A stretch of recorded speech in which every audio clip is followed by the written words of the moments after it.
je suis arrivé au centre Pompidou avant l'inauguration. C'était l'époque où on disait l'établissement public Beaubourg. Et on faisait ce qu'on appelait la préfiguration, c'est-à-dire une simulation de ce futur centre.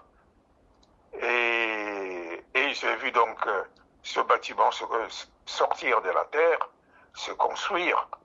Donc, je dis, au total, j'ai passé 37 ans, j'ai rentré à peine dans la 38e année. Eh bien, je suis parti donc en ce moment-là, j'ai pris ma retraite. Et donc, j'ai vu ce qui s'est passé. J'ai été présent lors de l'inauguration. C'était le président Giscard d'Estaing qui avait inauguré cet établissement en présence d'un parterre de personnalités venues de partout. Il y avait des têtes couronnées, il y a des chefs d'État, il y avait Houphouët-Boigny qui était là aussi, Senghor et bien d'autres. Et j'ai vu donc ce qui s'est passé. L'inauguration, c'est en 1977. Alors que j'étais déjà là il y a 3-4 ans avant.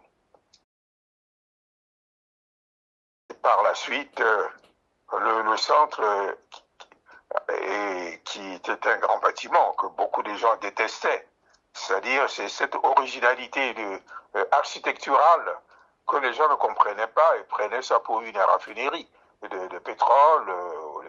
Mais finalement, ça a été adopté et les gens l'ont accepté.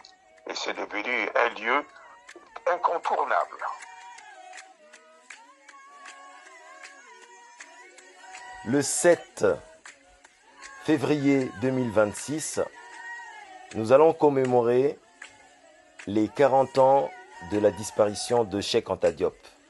Pour la première fois, le professeur Cheikh Anta Diop était venu du Sénégal, de Dakar.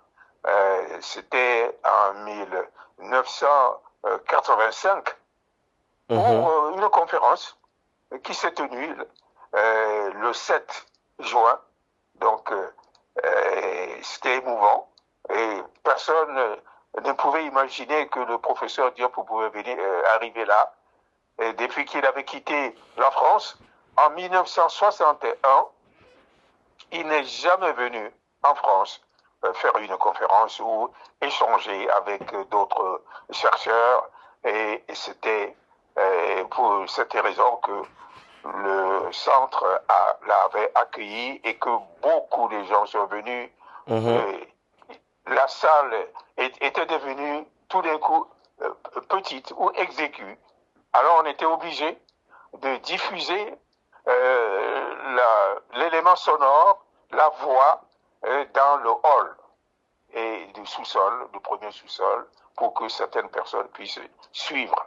Et j'étais là, j'étais à côté, parce que pour des raisons techniques, pour les images et les diapositives qui projetaient, il fallait synchroniser cela pour qu'il puisse faire sa conférence.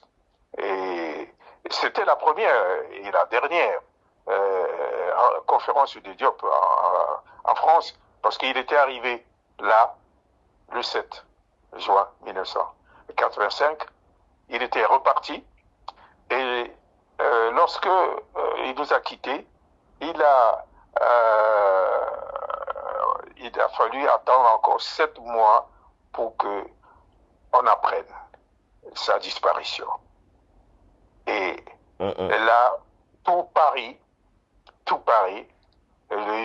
de la diaspora ou bien les afro-descendants, tout le monde s'était retrouvé à la rue Bel-Air, vers la place la porte de Vincennes, pas loin de la porte de Vincennes, le théâtre Bel-Air, et pour lui rendre un hommage. Et spontanément, tout le monde était venu là pour se recueillir, pour témoigner. Même les gens qui ne l'aimaient pas étaient là.